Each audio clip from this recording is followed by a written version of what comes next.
MCom final EFM का paper 5 management and management accountancy का एक महत्वपूर्ण टॉपिक है प्रत्यायोजन डेलीगेशन। आज हम इस पर चर्चा करने वाले हैं।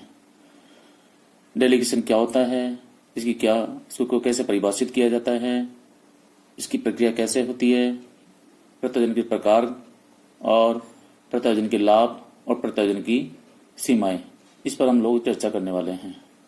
प्रत्येक व्यक्ति की कार्य करने की एक सीमा होती है। विशेष परिस्थिति में तथा कुछ समय के लिए वह उस सीमा से अधिक कार्य भी कर सकता है, किंतु यदि कार्य का भार स्थायी रूप से कार्य क्षमता की सीमा को लांघ जाता है तो प्रशासक कुशलतापूर्वक उस कार्य को स्वयं नहीं संभाल सकता। ऐसी स्थिति में उसे अपने कार्यों एवं सत्ता का प्रत्यायोजन कर देना चाहिए। साधारण शब्दों में प्रत्यायोजन से आशय कार्यभार सौंपने से है, अर्थात सहायकों अथवा अधीनस्थों को निर्दिष्ट सीमाओं के अंतर्गत कार्य करने हेतु अधिकार प्रदान करना ही प्रत्यायोजन है। Professor MG. मुरे के अनुसार प्रत्यायोजन से अभिप्राय दूसरे लोगों को कार्य सौंपना तथा उसे करने हेतु अधिकार प्रदान करना है। George R. टेरी के अनुसार प्रत्यायोजन का अर्थ किसी निष्पादक या संगठन की किसी इकाई द्वारा दूसरे को सत्ता प्रदान करना है। संक्षेप में कार्यों को सौंपना, अधिकारों को प्रदान करना, परिणामों के लिए उत्तरदायी ठहराने के समस्त प्रक्रम को सत्ता के प्रत्यायोजन के नाम से जाना जाता है।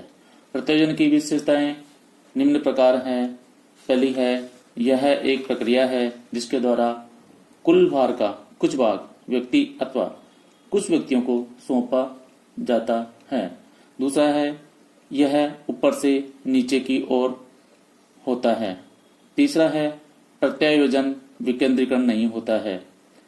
चौथा है इसकी विशेषताएं, इसका उद्देश्य क्रियात्मक एवं प्रशासकीय विशिष्टीकरण तथा दक्षता प्राप्त करना होता है।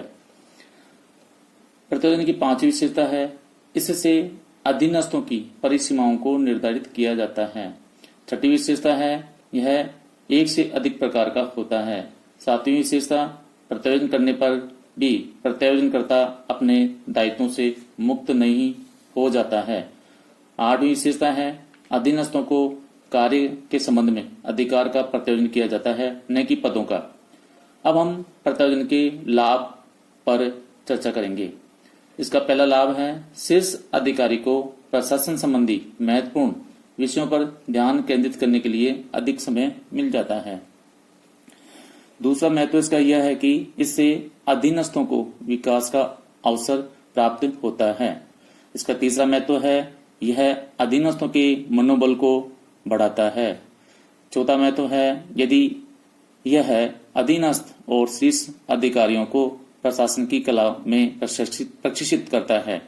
इसका पांचवा लाभ है, यह अंतर व्यक्तिगत संबंधों को मधुर बनाता है। इसका छठा लाभ है, यह प्रशासकीय पर्यवेक्षण को प्रभावशीलता प्रदान करता है। सातवां लाभ है, इससे विकेंद्रीकरण संभव बनता है। इसका आठवां लाभ है, यह संगठन में समन्वय का साधन है। अब हम प्रत्यायोजन के तत्व अथवा प्रत्यायोजन की प्रक्रिया के बारे में चर्चा करेंगे।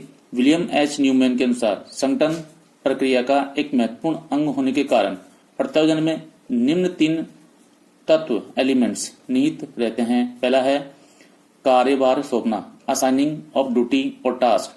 दूसरा है अधिकार प्रदान करना, ग्रांटिंग ऑफ अथॉरिटी।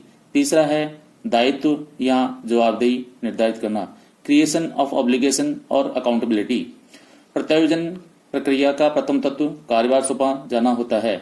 सर्वप्रथम उच्च अधिकारी को यह देखना होता है कि संगठन के उद्देश्यों को प्राप्त करने के लिए कुल कितने कार्य करने हैं, इन कार्यों में कितना भाग वह स्वयं कुशलतापूर्वक कर सकता है तथा कितना कार्यभार वह अपने अधीनस्थों को सौंपेगा। कार्यों के स्पष्ट बंटवारे से अधीनस्थों में कोई संदेह उत्पन्न नहीं होता है। प्रथम चरण के निर्धारण के पश्चात उच्च अधिकारी द्वारा अपने अधीनस्थों को उन कुशलतापूर्वक कार्य करने हेतु अधिकार प्रदान करने होते हैं। उच्च अधिकारी उन कार्यों के अनुरूप आवश्यक अधिकार प्रदान करते समय अधिकार के क्षेत्र का भी स्पष्ट निर्धारण कर देता है। उच्च अधिकारी द्वारा अधीनस्थ को कार्य सौंपने तथा कार्य को करने का अधिकार प्रदान करने के बाद यह आवश्यक है कि वह उच्च अधिकारी यह देखे कि अधीनस्थ सौंपे गए कार्य को ठीक प्रकार से कर रहा है अथवा नहीं। अधीनस्थों को सौंपे गए कार्यों को उनके द्वारा व्यवस्थित रूप से पूरा करवाना ही उत्तरदायित्व या जवाबदेही कहलाता है। प्रत्यायोजन उपर्युक्त तीनों चरणों के पूरा होने पर ही संभव होता है। अब हम प्रत्यायोजन के प्रकार के बारे में थोड़ा चर्चा करेंगे। पहला प्रकार है औपचारिक तथा अनौपचारिक, दूसरा है विशिष्ट तथा सामान्य, तीसरा है लिखित तथा अलिखित, चौथा है पूर्ण तथा विभाजित, पांचवा है अधोगामी, ऊर्ध्वगामी एवं पार्श्विक, डाउनवर्ड, अपवर्ड एंड लेटरल, और छठा प्रकार है प्रत्यक्ष तथा अप्रत्यक्ष, डायरेक्ट एंड इनडायरेक्ट। जो प्रत्यायोजन संगठन के अधिकार की सीमाओं के अनुसार किया जाता है उसे औपचारिक प्रत्यायोजन कहते हैं। जो प्रत्यायोजन संगठन के अनुसार नहीं होता है अर्थात अधीनस्थ अपनी स्वतः प्रेरणा से ही कार्य कर बैठते हैं उसे अनौपचारिक प्रत्यायोजन कहते हैं। जब किसी व्यक्ति को पूरा कार्य न सौंपकर कोई विशिष्ट कार्य सौंपा जाता है तो यह विशिष्ट प्रत्यायोजन कहलाता है। जब किसी विभाग की समस्त क्रियाओं का कार्यभार एक व्यक्ति को सौंप दिया जाता है तो ऐसी सुपुर्दगी सामान्य प्रत्यायोजन कहलाती है। जो प्रत्यायोजन लिखित रूप में किया जाता है उसे लिखित और जो मौखिक रूप में किया जाता है उसे अलिखित प्रत्यायोजन कहा जाता है। जब संगठन का सत्ताधारी अपने शक्तियों को एजेंटों के हाथ में सौंप दे तो वह पूर्ण प्रत्यायोजन कहलाता है, जबकि सत्ताधारी द्वारा अपनी कुछ शक्तियां अधीनस्थों को सौंप देना आंशिक प्रत्यायोजन कहलाता है। यदि अधीनस्थ प्रत्यायोजन स्वीकार न करना चाहे तो वह शीर्ष अधिकारी को प्रत्यायोजन करता है, उसे ऊर्ध्वगामी प्रत्यायोजन कहते हैं। सामान्यतः प्रत्यायोजन की प्रकृति अधोगामी होती है। जब कार्य संपादन के लिए समस्त समस्तरीय अधिकारी को सहायता प्राप्त करना आवश्यक हो तो पार्श्विक प्रत्यायोजन किया जाता है। जब उच्च अधिकारी द्वारा अपनी सत्ता के कुछ भाग सीधे रूप से अपने अधीनस्थ को सौंप देता है तो वह प्रत्यक्ष प्रत्यायोजन कहलाता है, जबकि अप्रत्यक्ष प्रत्यायोजन में उच्च अधिकारी अपनी सत्ता को उन मध्यस्थों के माध्यम से ही सत्ता पाने वाले तक पहुंचाता है। अब हम प्रत्यायोजन के सिद्धांत के बारे में चर्चा करेंगे। पहला सिद्धांत है अधिकार तथा दायित्व में समानता का अधिकार। यह सिद्धांत यह स्पष्ट करता है कि अधीनस्थों को जो कार्य सौंपा गया है उसे पूरा करने के लिए समान अधिकार प्रदान किए जाने चाहिए। दूसरा सिद्धांत है अपेक्षित परिणाम के द्वारा प्रत्यायोजन का सिद्धांत। इस सिद्धांत के अनुसार प्रत्यायोजन करते समय अपेक्षित परिणामों पर विचार कर लिया जाना चाहिए। तीसरा सिद्धांत है आदेश की एकता का सिद्धांत। इस सिद्धांत के अनुसार कर्मचारी को अपने से निकटतम एक ही उच्च अधिकारी से आदेश प्राप्त होना चाहिए। चौथा सिद्धांत है अंतिम उत्तरदायित्व का सिद्धांत। इस सिद्धांत के अनुसार एक अधिकारी अपने कार्यों तथा अधिकारों को दूसरे अधीनस्थों को सौंप सकता है किंतु वह अपने उत्तरदायित्व का प्रत्यायोजन नहीं कर सकता है।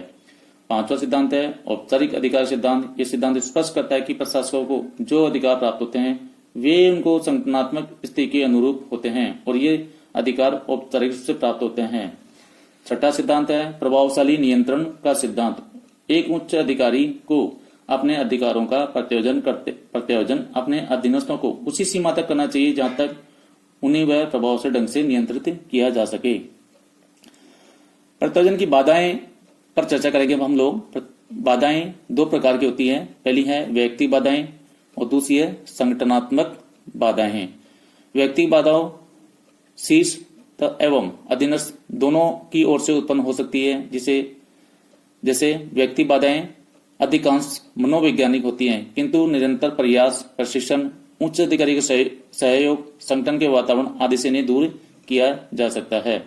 संगठनात्मक बाधाओं में पहली है संगठन का वातावरण, जैसे संगठन में दूरदर्शिता का अभाव, हानियां, टीम भावना की कमी आदि। दूसरा है नीतियों, नियमों तथा निर्णयों में एक रूपता लाने की इच्छा।